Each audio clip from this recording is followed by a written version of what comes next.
This episode I'm excited about. This is somebody who I've wanted to have on for a while now, probably over a year. I have been following her work on Instagram, and it's very much a kindred spirit to Disciple Dojo. And the main reason is because, like Disciple Dojo, Kelly and Graceful Warrior Project, who you're going to hear more about in this episode, are using jiu-jitsu as a vehicle for ministry and also to empower and equip and engage people on the other side of the world. So that's all I'm going to say. I want you guys to hear from Kelly herself about Graceful Warrior Project. And then I want you to go support it. I want you to go follow them on Instagram, which we'll say in the episode, and to consider supporting that ministry, especially those of you that are looking for a tangible ministries that you can give to, that you can support. This is absolutely one that is 100% Disciple Dojo approved. As always, before we jump in, if you haven't subscribed to this channel already, we would love for you to do that. That's one of the ways you can support this ministry. And another way is to check out our Disciple Dojo store. We have different gifts. We have t-shirts over there, like our Isaiah 45:23 paraphrase, some of the other shirts that you see me wearing in a number of our videos, different gifts, Bible nerdy designs. We've got jiu-jitsu stuff. We've got rash guards. We've got leggings. We've got all kinds of stuff over there. So check out the Disciple Dojo store. It's not like we're running that as a business, but it's just a way to support Disciple Dojo and get some cool stuff to wear or to give to other Bible nerds or jiu-jitsu nerds out there that you may know. Okay, that's enough for me. Let's talk to Kelly from the Graceful Warrior Project.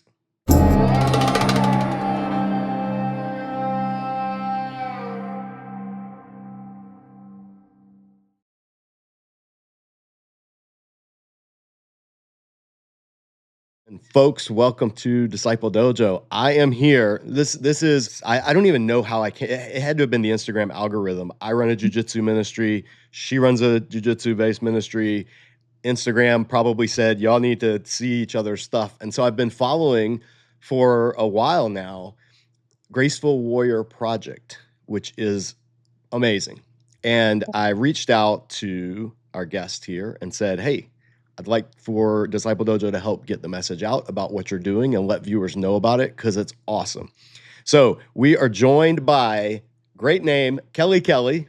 Very easy to remember. She is the founder of Graceful Warrior Project. And Kelly, it's just a pleasure to have you to be able to talk. We're going to nerd out about jiu-jitsu a little bit and your background with that, and then also what you're doing. So for viewers, catch them up to speed. Who are you and what do you do? Well, first of all, it's an honor to be on your podcast. I followed you also for a while, and I truly can have just felt over the years, I don't know how long it's been, of just like your heart for Jesus and jujitsu and helping others and cheerleading us on. So I really appreciate it and love to get to connect with you. I started jujitsu. So I first started boxing, and that was just a total form of therapy for me. But it was, I never would like competed or gotten in any matches or anything, thankfully. But it was just, it felt so good to feel so strong because I think for so long growing up, I felt really weak. And so it was therapeutic in so many ways. But and then I was actually just going to a UFC gym, you know, it's all the soccer moms doing kickboxing and stuff. And then one of the coaches, they started a little tiny jujitsu class and fell in love with that. And then one of my coaches, Luke Bondel or Bondele, I don't know how exactly he says it, but he was like, you hit like a truck. I want to take you to my jujitsu gym where, you know, like amateur and professional fighters. And so it was Misfits in Westminster with Brady Fink. I was having like a heart attack every time I went there because I was like, what am I doing here? You know, like I went from soccer moms doing like Taibo to like, this is real. And so, and I just got like, they wiped the floor with me on a daily basis. I felt like a rag doll, but it was really great exposure. And I think the whole reason I wanted to do it, besides it feeling like really cathartic and therapeutic and a great exercise, was because I always knew I was going to be a missionary since I was a really little kid. I grew up with the Lord my whole life. I just felt really close with him. I had a really tough upbringing, and then my mom was killed when I was 17, and I walked away from the Lord for about 9 years. And, when I came back to the Lord, because I was, at rock bottom and finally was dealing with all the pain of my life, came back to the Lord, and he brought me into such healing, and it was this sense of, like, I never took away your calling. I never took away that even if you walked away from me, like, I never left you. And I love you, and I still have this calling for you if you want it. So I was living on Maui at the time and felt like the Lord was like, go home back to Southern California, which I did not want to do, because it just reminded me of my mom, and I didn't have a great relationship with my dad at the time. And so I was like, for what? But I did, and I felt like he was saying, like, pray for your calling every single day.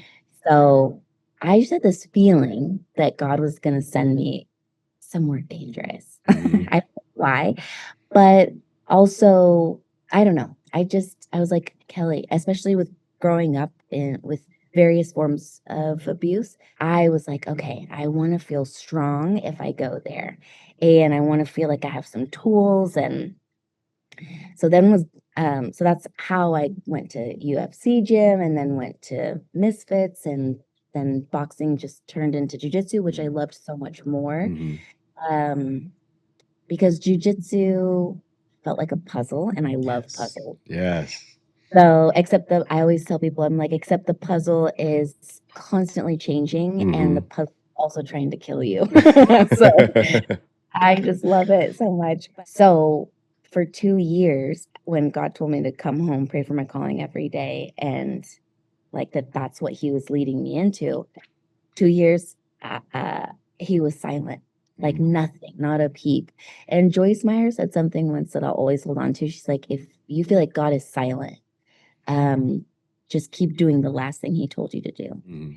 And so it's like, okay, I was praying for my calling on radio stations, on prayer apps with every pastor after church. I mean, I was incessant about it. And I was just spending so much time with the Lord and getting so close to him after not walking with him for 9 years. And I was like, okay, well, any day now, God's going to do it. And I want to know how to protect myself for where I go.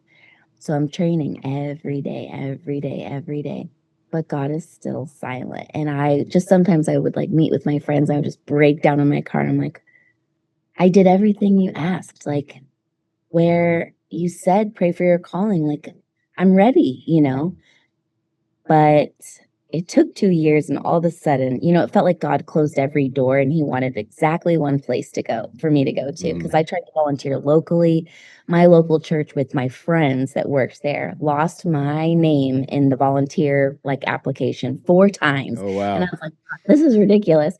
But I truly think that he was like, don't swan dive into anything. Like, I have something specific for you. And so then 2 years goes by, and basically the door opens up to move to Eastern Congo. And it just felt so like exactly where I needed to be. Like, God was like, yes, it's time now.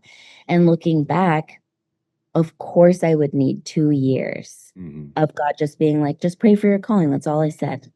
Like, but I need these 2 years with you to bring you so close to me, and to like train you up, and to fortify your spirit, and also that you would learn self-defense. Because I did not know. And I knew right before I left, because I was talking with someone about it, but I didn't know I was going to be teaching self-defense as part of being a missionary in Eastern Congo, which is a war zone and the rape capital of the world.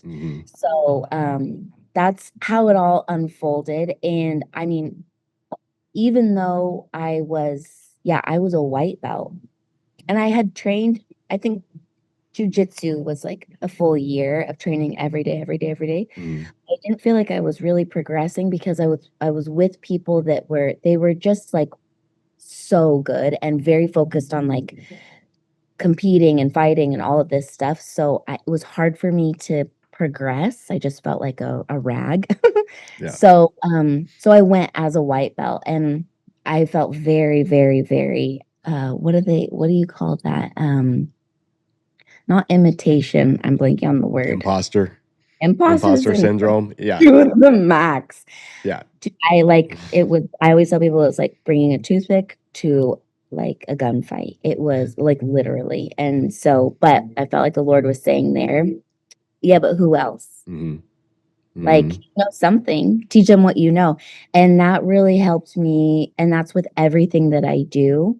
That really was a teaching moment for me to say, like, don't wait till you're an expert to show up so that you can sit there with your Yeah. ego and be like, I'm an expert. Yeah. Like, take what you have and be really humble and transparent about it and say, I don't know everything, but this is what I know. And what I Right. don't know, any questions that you have, like, we will learn it together. And Mm-hmm. so that started the jujitsu journey. And I've been doing jujitsu ever since. And that was I think I started jujitsu in 2015, but Okay. it's hard sometimes to progress because I'll be in different countries for like Right. long periods of time.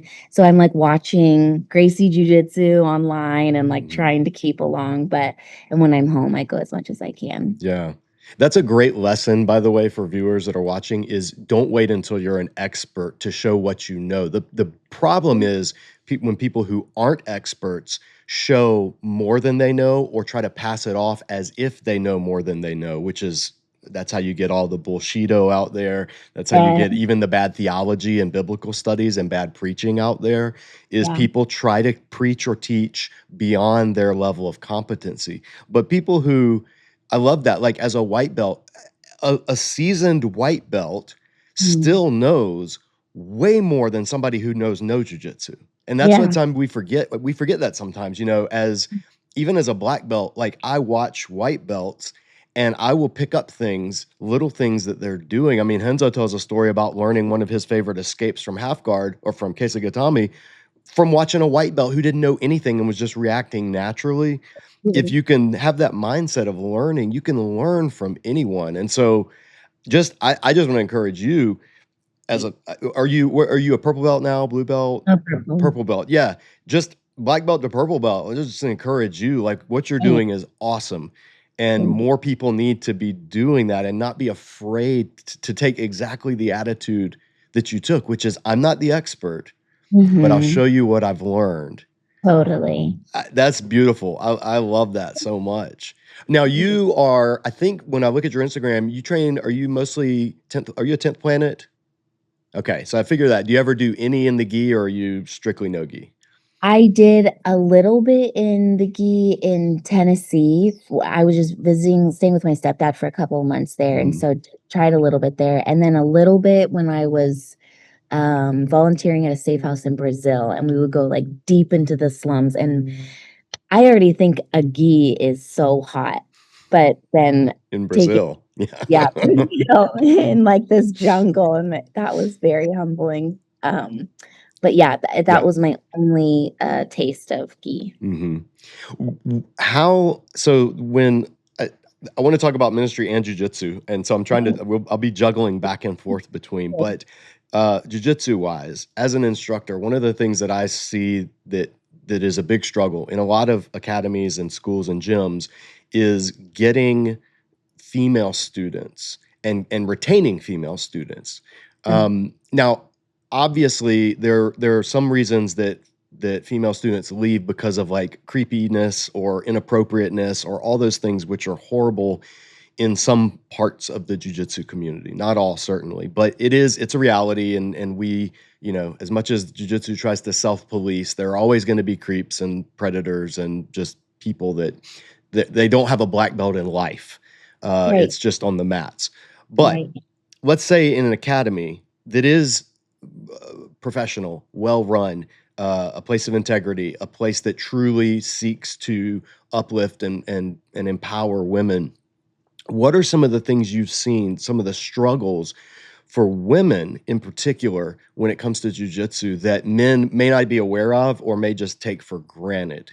What are some Mhm. things that you think can help more women get interested and stay on the jiu-jitsu journey? Totally. That's a really good question.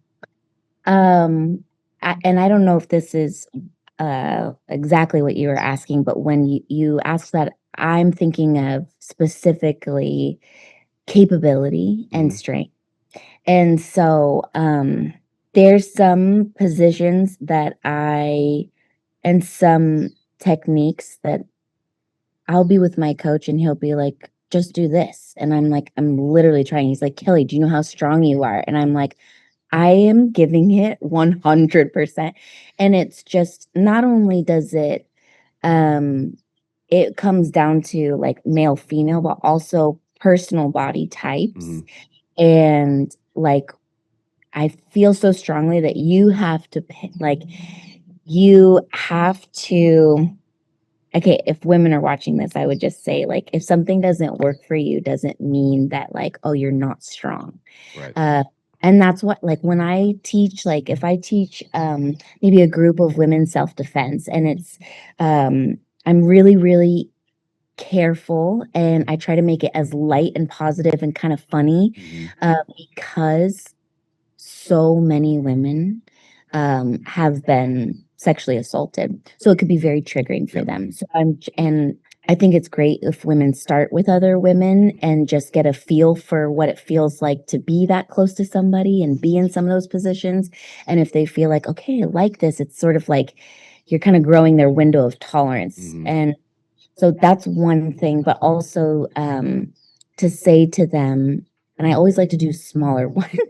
Once I was asked to teach 2,000 girls and just do some moves on stage and then to teach self-defense afterward, and I was like, I won't ever do that again probably, Yeah. but at least teach. I could show it on stage, but teach it, Mhm. because you don't wanna miss someone Mhm. is possibly being triggered Yep. and is maybe in like shutdown or they're like disassociating Mhm. potentially, you Mhm. know, and maybe they don't know.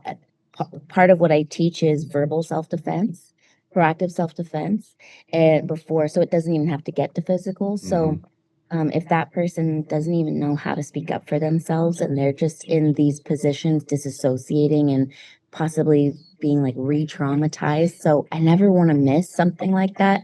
I always give them the tools of like, hey, if you feel like this is not a movie you want to do, like no problem. You can watch. Like Mhm. in Congo, sometimes they didn't even think they had the right to learn, but they were so curious. So I'd be like, absolutely. Sit Mhm. on the side and watch us. Like you are Mhm. so welcome here. Whatever your tolerance level is, like, I'm gonna meet you right there.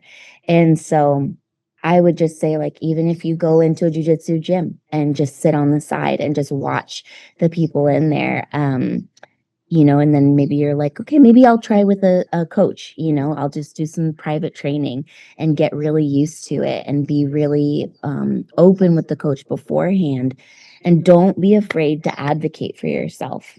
Like if you feel uncomfortable rolling with someone, like I have zero problem because I don't know, I'm really big on boundaries. And if people have a boundary with me, I'm like, I love that. I teach boundaries. So, like, if you have a boundary even against me, I'm like, great. So, if someone is like, no, thanks to a role with me, I'm like, no problem. Mhm. And because maybe they're competing soon and they don't want to roll with me, they want to go with someone that they can go ham on. Right. So I just like I don't have a problem being like, "No, thank you." So that would be a big thing. I'm not afraid, and I teach women that like you just because someone asks you to roll does not mean you have to. Yeah. And it also doesn't mean that if they're still in the room that you can't say yes to somebody else. And so it's just you don't have to shoulder their emotions. Mhm. You can be rude about it, but like do what's best for you. And then back to the skill level, like or capability level, you know, I might butcher this. I was reading in a book about like women and hormones and all of that, just the different muscle fibers that Mhm. men and women have. And I I believe that women have more endurance fibers, so think like childbirth, something long and sustained. And men have more explosive, so think like fighting and protecting and all that stuff. And I think that you could train them to kind of switch them or share different traits, but for the most part, like I'm not really throwing someone off of me, Right. but like I can hold you in a position for a really long time and not gas myself, So there's different, I would just say like learn like what you're really good at. Like I'm not good with like back takes because my legs are really short compared to my torso. But I'll love an arm bar all day, So it's just learning like, and I tell them in self-defense too, if you try something on someone, if like you're trying to protect yourself, it's a real life scenario and you try something that you've been learning over and over and over, but it's not working, that's okay. Maybe it just doesn't work on that person. Maybe for some reason, like it's just not a good fit. So try another one. Don't give up. And so just don't get discouraged. Like, don't think that, yeah, if you try a couple moves or you're not learning it right away, that like jujitsu isn't for you, or that like, I had a woman once, actually when I was teaching at for the 2000 like foster kids, and I just because it was fun, I put my pastor's wife very gently in a double arm bar. The girls went nuts and it was just so fun, and they were like, it was just like their brains were exploding, like this is possible, what that, which is, it was so cool to like light that fire of like, yeah, come on. And but a woman, I was at church the next week and a woman like pulled me into this room, my pastor's wife and her like pulled me into this room, and she just started sobbing.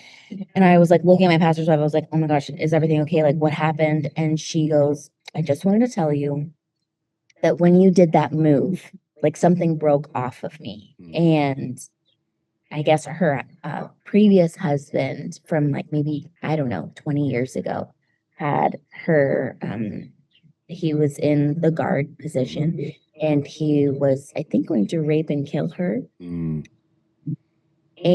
he was choking her.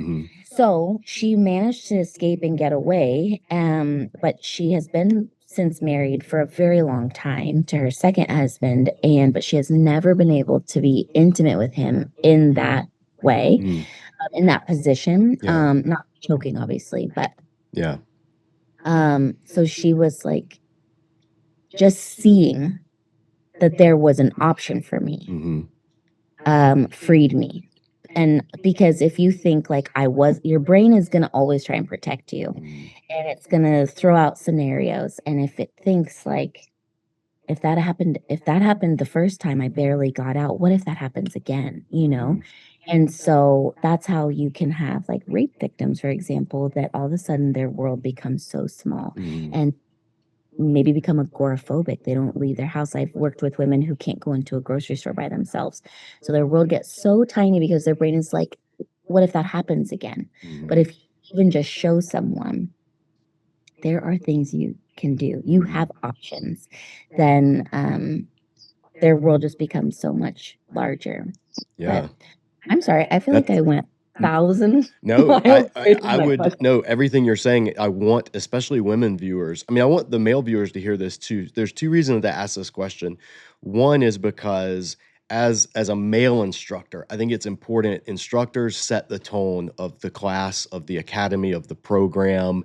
I'm fortunate to be under an instructor who does a great job at creating a family atmosphere and a family environment. And so in my class, I teach the Wednesday night gi class. I make sure that we're emphasizing that kind of thing. Like, this is the type of program we have. And so when I have women students, exactly what you're saying, instructors need to be aware of. You can have something that is so innocent, like just a wrist grab. But if someone has been through that trauma, their mind immediately can go back to that and they can disassociate. And it's not like they're incapable. It's not like they're weak. It's not like they're anything. It's a physiological response that they can't control, that you did nothing wrong as the instructor. You just didn't know. And all of a sudden now they never want to come back. because Really. not because of anything the instructor did, but because of just that whole maelstrom of Mhm. awfulness that that Mhm. that their mind is wrestling with in that moment. And so being able for instructors and fellow students to Mhm. ease into, especially with female students, but also with kids, with teenagers who are kind of, trying out jujitsu, maybe the ones that are a little more hesitant, being able Mhm. to ease people into it, I think goes a long way in retaining them because they get to see they it's not like throwing somebody in a pool and saying, "All right, swim," which is how most jujitsu starts. Mhm. It's just like you get tapped out your first class 100 different times. And for the Right. average person, that's great and it fires them up and it makes them wanna come back. But for people with trauma, Mhm. it can be the last time they'll ever step foot on the mat. And so I think it's really important for them to hear your perspective and hearing that from someone who teaches self-defense. And then the other thing I want to key in on that you just said, I think it's beautiful talking about just seeing what's possible can open up someone's world because I think that's the purpose of self-defense seminars. I think self-defense seminars don't actually teach self-defense. They teach you to think about what's possible with self-defense, and then training is what actually teaches you self-defense. And so I try to say in seminars we do for Disciple Dojo, anytime I do a women's seminar or something for kids, we'll say, listen, do not think after this seminar you know how to defend yourself. You don't. Really. It's like showing a kid how to tie their shoe. They Yeah. don't know how to tie their shoe until they've tied their shoe 1,000 Mhm. times. Mhm. Same thing with martial arts. You don't know martial arts until you've done the muscle memory work and you understand the concepts. But that doesn't mean that you shouldn't ever get exposed to it. I think self-defense seminars are great for Yeah. doing just what you said, opening people's eyes to what they're capable of. Yeah. And I'm picturing the double armbar from a choke and guard position, and I'm like, that has to be super freeing for women, Yeah. especially to realize, "Oh, this is a situation that somebody's trying to put you in. Mhm. Here is a way that you can make them really wish they had not done Right. that." Yes. Yeah. And just to go back, I think on the idea that like we are not responsible for someone else's emotions, like if we turn them down for a role, Mhm. we're also not responsible for the emotions of people that come in and maybe they're being triggered. We can do our best to create a really safe environment and Yes. then give them the tools to say, I can't read your mind. I don't know what you've been through. I don't know what you're feeling in any given moment. I'm going to give you these tools to speak up for yourself. Mhm. Proactive self defense, really helping to teach someone how to really identify who's a safe person, who's not a safe person. Oh, what's a safe environment? Is this a safe gym? Is this not a safe gym? Like, do I want to be here? Mhm. Is this culture for me, or should I find a different gym? Like, helping them, give them those tools, and then saying you create your own boundaries. Mhm. And so not wanting to create a place that's like everyone's walking on eggshells, but really helping someone um, create boundaries for Yeah. themselves. That's a part of empowerment is, yeah, Yeah. getting them to be able to vocalize. I love what you say about self-defense starting verbally, Mhm. because that's so true. It starts with your presence and then your voice, and then if you need to go to soft hands and then hard hands and then lethal, there's levels of engagement, and just showing people that Mhm. is I think most self-defense seminars I've ever taught, half of it has been safety and just Oh, awareness, at yeah. least half of it, and then the techniques, you add to that. But I so tell us about Graceful Warrior Project. Tell us, viewers. I've seen you on Instagram, and viewers, I'm going to link Kelly's Instagram so you can follow along with what she's doing. Please go follow if you're have Instagram. If you don't, get an Instagram account just to follow her. What she's Okay. doing is amazing, and it'll bring a smile to your face. Like some of your reels and some of your video clips, you can't watch it without your heart melting, seeing these kids and what you're Yeah. doing. So tell the viewers what is Graceful Warrior Project? How did you start it? What's the mission? What's the purpose? And then at the end, I'm going to ask how the best way that people can support it. But first of all, just give us an idea what it is. So I started as a missionary in Eastern Congo. I was teaching self-defense. I was teaching a bunch like It's called Generation Hope. I was teaching the kids about, I was working for a Congolese organization, Christian organization there. And so I, was just doing lots of things working there. And then at the 7-month mark, I needed to go home and just take a break. I didn't realize that the UN they were like highly encouraged to take a break and leave every 2 months. And so 7 months in, I was just like ready to snap like a twig. And I needed to get more supplies. You can't really have things mailed there. And if you do, it's through one company. It's extremely expensive because it's a war zone. Like you're not mailing stuff to Congo. And so I was going to go home, stock up on supplies, and just take a break and see friends and family, and then come back. And I felt like the Lord, I was getting all these opportunities, like being asked to like speak at different places, which also like I was so nervous to speak in front of like 5 people. And so I'm just over here just like sweating, like trying to take a break here. And but I thought that's what I should do as a missionary. And I felt like the Lord was saying, I'm not going to send you back until you rest. And still new in my walk with the Lord, I was like, oh no, like, are you taking being a missionary away from me? I've only done it for 7 months and I prayed for it for 2 years and you gave me dreams about it since I was a kid. Like this, that was all I get. So I went to stay with my stepdad in Tennessee because I didn't really know anyone there except for him. And he just had this beautiful house and just loved me so much. And it was just such a restful period. And I look back and I'm very, very thankful for that time because he passed away a little bit later. So I just got a lot of time with him. And I feel like that was, God works literally everything for your good. So I think that him saying take a break and also go there and be with him was just such a kindness. And in that time, he was speaking to me saying, I just felt like he was saying, like, start a nonprofit, start a nonprofit. And I was like, no, oh my gosh, no. Are you kidding me? You had me teach self-defense in a war zone as a white belt.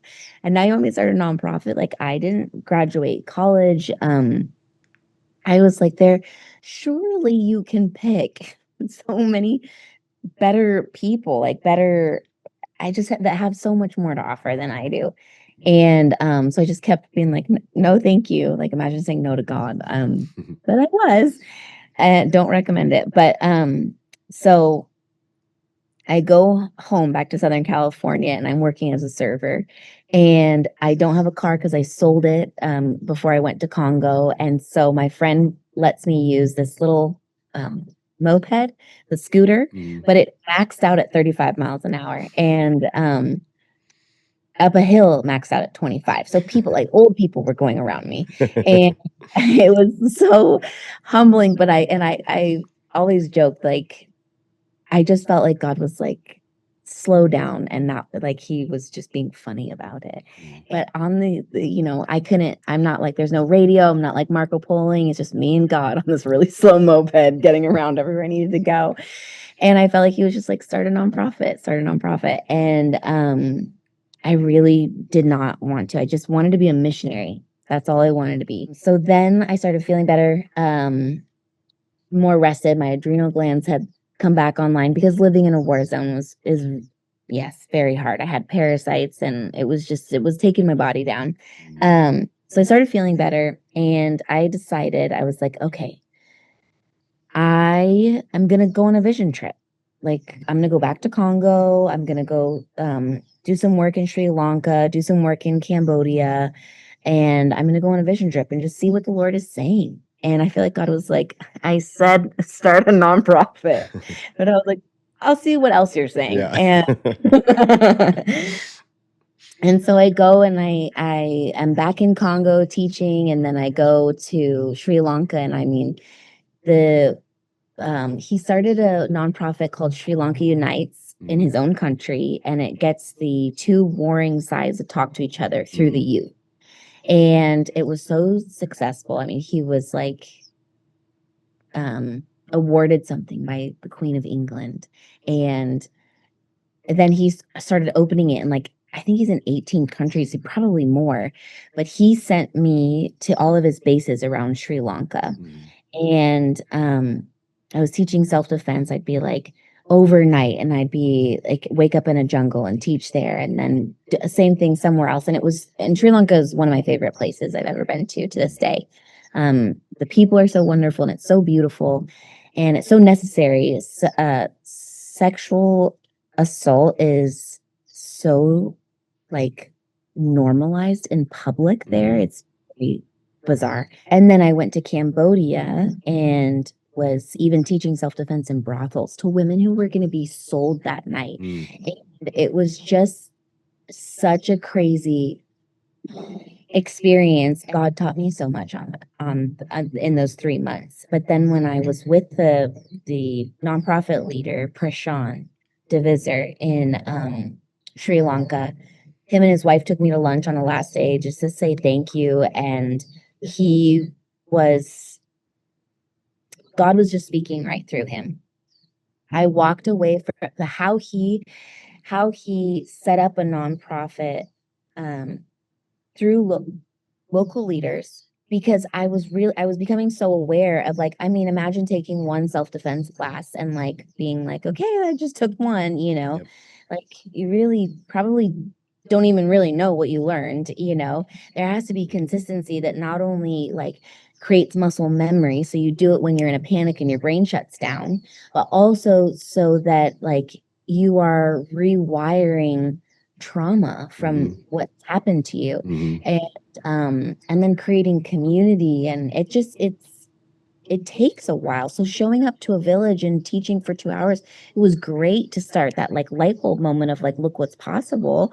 But like to leave them with like no forward like opportunity to continue that, it was just becoming like God was using that time to be like, this is why you need to start a nonprofit. Right. And Sean had done it so well of starting local leaders that we're doing it in these places that you teach the local leader and they teach everyone that's around them. And I walked away being like, I have to start a nonprofit. It was just like that, like, duh. And so then I went home and I prayed all the time. I prayed, okay, God, like, how do I do this? But also, it was like, what is the name going to be? And I don't know why that was like so important to me. But for a couple of years, so one of the names that someone in my life, like growing up, that he had called me and my brothers, it was a nickname I think he thought was funny, but it wasn't to us. He called us weak and worthless. And when you don't really say like really any other affirming things, Yeah. you think like, oh, that's who I am. And I think that coupled with, abuse and like violence and all that stuff, it really, and that feeling weak and very incapable. I felt like I am weak. And if you have a treasure, you don't abuse your treasure. So I must not be worth much. Obviously, thank you, therapy. I have healed that, and the way that I know that God thinks about me, and that is that person's problem. But that was that, especially from such a young age, it's hardwired in. So I remember praying to God for so many years before this story about Sri Lanka came about. God, would you make me a warrior for your grace? Because especially when you grow up in abuse, there's and like gaslighting, you receive so, like, you take on so much guilt. Yep. And even if it's like a perceived offense where I mean, I just remember guilt was something that crippled me. I could understand grace for everybody else, but not for me. And so I prayed, God, would you make me a warrior for your grace so that I could understand your grace and your mercy and your love for me. And I could help other people understand it that are like me.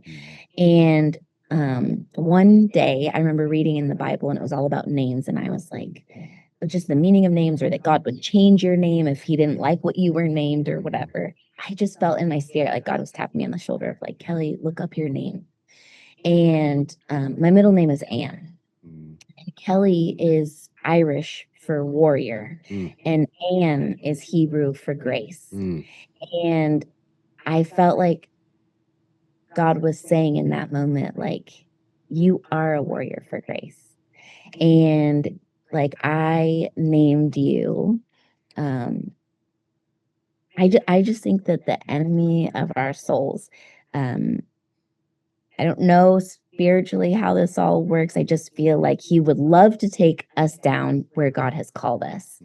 And I think he'll start at a very early age for that. So I named it the Graceful Warrior Project. And it's not just like a warrior for grace, but also like, I don't think, I don't know. I don't think that as, especially as women, but this goes for men too, like, um, as as far as women goes, I don't think that we have to be super aggressive and masculine and in order to be considered a warrior.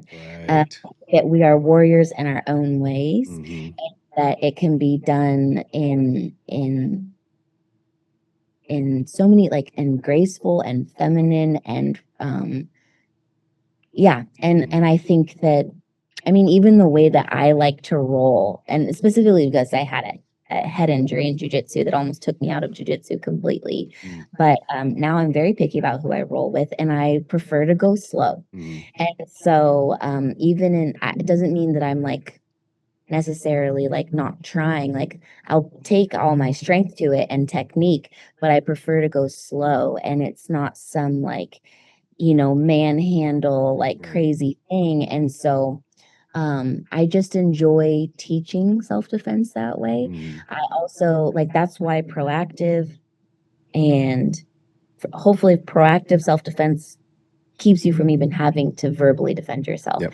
And verbal defense hopefully keeps you from having to get into something physical. Right. So it's like de-escalation is huge, Yep. creating room to get away, like all this stuff. So I think that's all really encompassed in what it means for me to be a graceful warrior. And Well, let me ask you this. What yeah. what is the primary, like, not even at a theoretical level, but just at a practical level that Graceful Warrior Project does, like on the ground, tangibly? What did the primary mission that you guys are doing? We have safe houses and we rescue, it was just little girls, but now it from like child marriage and like rape or female genital mutilation, whatever it was. But now it's also just people. Like, it could be like widows in Tanzania. They could be really vulnerable because now they don't have like a husband, so maybe that they people know that they're alone, so they'll go in and rob them, or they'll rape them or whatever. And also like they can be alone, so bringing them into family.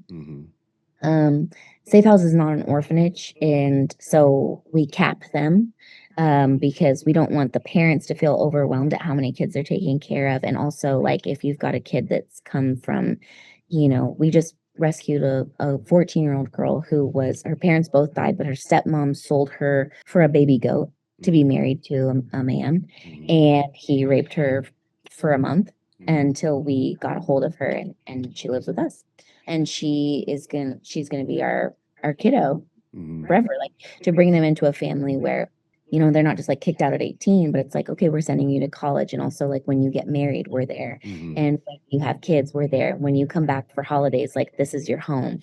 uh, and so we started out as a safe house. Well, we started out as self-defense, but living in Congo taught me that, like, okay, living among them, someone really wanted me to only do jujitsu, only do self-defense when I was first starting. And I was like, okay, but you've never lived in a third world country. Right. If these people can't, if they haven't eaten in a few days, they don't have any, like, no brain power, no, nothing to work with to do a sport. And if our leaders, if we want them to be sustainable, but they're going home, we're asking them to do all this stuff, but they're going home and they're not able to feed their kids at night, like, we have a problem. And so then it was like, okay, so now we need to figure out how to become sustainable economically, but also, like, very much so. Obviously, Jesus is at the heart of everything that we do. Teaching them their worth in Christ, and teaching them how God made them. And a lot of the places we're in, like in Tanzania, we are in a Muslim village. So teaching them that you're dancing around it, right? Like you don't want to come in and like guns blazing of just like Jesus is the only way, like you're sitting, it's through quiet, long-term relationship where they know we're Christians and we do life together. And now like we're building a church there and we're building a school there, and we bring people in and they now say their prayer in the Muslim prayer, and then they pray to Jesus because they know that we're there. And so long-term relationship. Yeah. But teaching them like, hey, you're Muslim, we totally respect that, but just want to tell you that we believe that God created you as girls and women with a purpose and with a right to go to school, and that you should not be forced to be married at a young age. And so just showing them like what our God is like. And I don't mean to say, maybe there's someone who's Muslim who's watching this that is saying, I don't know a lot about the Muslim religion. I only know what the Muslims in our village, how they interpreted their religion. Yeah. And so I don't mean any offense by anything, but so it's just been amazing to watch it blossom, because what started as jiu-jitsu and teaching about their worth in Christ, and then finding out that, okay, how do we make them sustainable financially? And also, like, for example, Maasai, if they're born in the middle of a Maasai desert, like nobody knows that they're alive. But if we send them to school, now the government knows they're alive. They have a name. They are able to be tracked. And so this gives them more leverage in their village of if they say they don't want to be married off, like they have people know they exist. And Right. so the like elders in the village, like there's an acknowledgement of that, and it's harder to marry them off or do female genital mutilation. So education becomes a form of self-defense. And it's in that context. But I mean, if a woman has an education and she's able to get a job, she's not super vulnerable and financially dependent on an abusive husband. And it doesn't stay in a marriage because she's like, well, what happens to my kids if I leave? So all of these things create this 4-pillar approach for us to self-defense.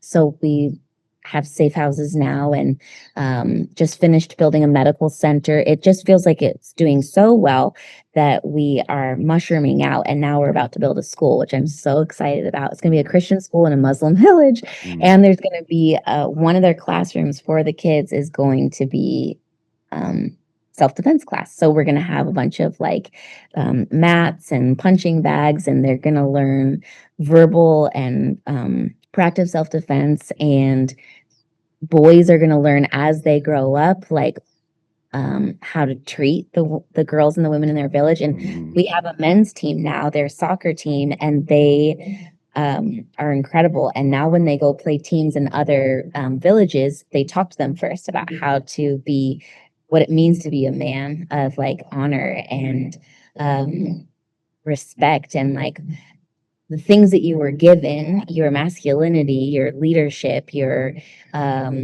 strength, all of these things, like you have a choice to use them for good and instead of for evil. And the pride that they walk around with of like, oh, I can do this or I can do that for you. And it's like they just like swell with pride of like, I am a man, and it's like we want to not shame and be like, how dare you, and you're on the outskirts, but like, how do you bring men in and say like, you actually are the solution? And so it's really cool how God has kept growing it so much further than I could have ever dreamed. That's the beauty of letting the Lord guide us in our ministry. Like we can think and plan and picture what we think we should be doing, and then God will just throw a curveball. Like I joke about I hate teaching kids. I don't teach kids at the academy I train at. I don't substitute teach kids. Like I don't enjoy teaching kids. And the joke is God's like, you're gonna have a jujitsu ministry teaching refugee, immigrant, and lower income kids, and you're gonna love it. And I do. I You love do? teaching my kids. Oh, So it's the Lord, like the Lord doing at work, because I'm like, well, I teach adults. That's what yeah. I've always done. I teach adults. And for some inexplicable reason, it's like God calls us to things that we would never imagine. So if I had tried to set the trajectory, then it would look very different. And I like what you said, mushrooming out. Like you're responding to a need with what you have at first, which is I can teach self-defense. I can give women particularly, but also men, I can teach them about gender-based violence, both the men and the women. I can educate. And then that mushrooms out into, okay, but you got to provide for their practical needs. How can Mhm. you do that in a way that doesn't go against the mission? It dovetails with the mission. Yeah. Um, do you know, are you familiar with Justin Wren and Fight for the Forgotten? Yeah, I've Okay. watched him before a couple of times. He's great. Yeah, Justin's a friend of mine, and it's Mhm. been awesome. Oh, I designed a gi for them years ago, a cool. fundraiser gi that's the Congo flag, and then it Yeah. has like some stuff on the inside. And he and I, we just connected through my jiu-jitsu and MMA artwork way back, and it's been cool to follow. But Fight for the Forgotten is an organization Disciple Dojo has always supported from the beginning because they do what you're talking about, holistic. It's not just about, okay, this this people needs a water well, so we're going to dig them a well. No, they need more than that. They need to be seen with dignity. They need to Mhm. cultivate relationships with their neighbors. They need sustainable housing. They need like all of these things that are Totally. so tangible. And you will Mhm. have sometimes Christians, especially in the West, might look at that and go, okay, but at the end of the day, how many are getting saved? And you're Yeah. like, that's Yeah. the Lord can handle that. How many Yeah. are being fed? How many are being cared for? Mhm. You're talking about, I love that you operate in a Muslim context. My first refugee jiu-jitsu students were devout Muslims from Afghanistan. Cool. And I invited the head of the board of the Islamic Center. He also used to coach judo in the Middle East. I invited him to come teach some judo classes. And just there's something godly about Christians just reaching out, particularly to Muslims, but also in the other contexts to Jews or to Hindus in India context or Buddhists in Southeast Asia, reaching out to the others in the culture and just saying, hey, we just want to be your friend. We just want to create a relationship. We want to care for your needs. How can we serve you? Mhm. This is what we believe. We're not going to pretend that we agree. We can openly acknowledge that we disagree, but it doesn't mean we have to be enemies. And in fact, we Totally. probably need to be working together on a lot of things that are common to what we are both struggling with as communities. Instead of this, and it's prevalent, particularly among conservative evangelicals, which I consider myself in the evangelical camp, it's so prevalent of the circle the wagons, keep them out. If you do have to have contact with Muslims, make sure you're preaching that Jesus is the only way and that Muhammad was a false prophet and all this. Like, it just, maybe God calls some people to do that at some point, but it's not, there are other ways Mhm. to be the aroma of Christ. Amen. And so what you're doing, I love it. I love you're doing. I love the holistic part of it. I love that Mhm. it's anchored around jujitsu, which is something that some Christians don't even think Christians should be able to do. I mean, I get comments regularly of how can you be a Christian and You teach martial arts? do? And Oh, yeah, no. people just think that turn the other cheek means allow people to suffer mass atrocities, and Yeah. it's not. That's a whole other discussion, maybe for another time. Oh. um, but I mean, didn't wasn't it Jacob who wrestled yeah, Angel? I mean, Jacob wrestled God. Jacob and God had a jujitsu match, and he got his name changed. He got his name changed, and he got his hip exactly. dislocated. And Jacob, Yaakov, heel grabber, supplanter, became Yeah. Yisrael, struggles with God or wrestles with Yes. God. And the whole basis of the covenant people is a people who wrestle with God. We just talked about this in our Habakkuk series. I've started teaching through Habakkuk on the channel, and we've just started talking about that God Yeah. wants us to wrestle with him and Yes. allows us to wrestle with him Yes. and isn't offended by it. So Yes. yeah, Yeah. jujitsu with Jesus is it's nothing Amen. better. Amen. Well, Kelly, how's the best way if somebody is like intrigued by this? What's the best way for them to follow you, and what's the best way for them to like follow you, and also maybe if there's a church or a ministry or somewhere that wants to reach out and have you to contact you to maybe say, hey, maybe come teach at our church or talk to our church or something like that? And then thirdly, what's the best way people can tangibly support Graceful Warrior Project? Thank you for this opportunity. That's awesome. Yeah, if you on Instagram, it's the Graceful Warrior Project, and you can see also like videos and like pictures and stuff. And then if you DM me there, I'll see it. But then the gracefulwarriorproject.com, if you click under, you can donate there. Also, it has a curriculum that I wrote like under shop, and sometimes we sell rash guards like limited edition. But it has, if you click under countries, um, it'll say Tanzania and Congo. Those are the two main places that we operate in right now. And it's a monthly blog from the leaders. And so you hear what they're doing from the leaders, from the girls themselves in all four pillars, and how they're sustainable, how the safe houses run themselves, and working towards 100% sustainability, sending the girls to school being fully sustained and paid for by the safe houses. So it's a really cool thing, and that the school we're about to build is going to be fully self-sustaining. So it really empowers the local community. So you can see that month by month from them, their words, their pictures, their videos, on the website, thegracewarriorproject.com. And yeah, I would love to hear from anyone, or collaborate, or would love for you to come and bring some people to our Tanzania safe house. We can't go to Congo right now; they're in too much of a war. But yeah, would love to have you. Well, it reminds me, I have a friend, he's an MMA fighter here in Carolinas, Dewan Owens, and he uses his fight purse bonuses to go to throughout Africa and do gender-based violence training for men using MMA, and actually training men on their responsibility in addressing gender-based violence. I've had him come and teach my refugee jiu-jitsu kids before a couple of times, and it's such a great thing. It's not, you're not just teaching women, you're teaching men how to be men, and you're teaching women how to be women in the fullest sense of the terms, and together empowering them through jiu-jitsu, which crosses gender boundaries and allows for what I think is just a beautiful teammate partnership among the genders, among the sexes. And it's so needed. Folks, if you're watching this, go follow them, check out Graceful Warrior Project. I love it. I just love it. And you, please, if you're ever flying through Charlotte, our mats are open anytime. Leadership Martial Arts or Refugee Jiu-Jitsu, the two places I teach at.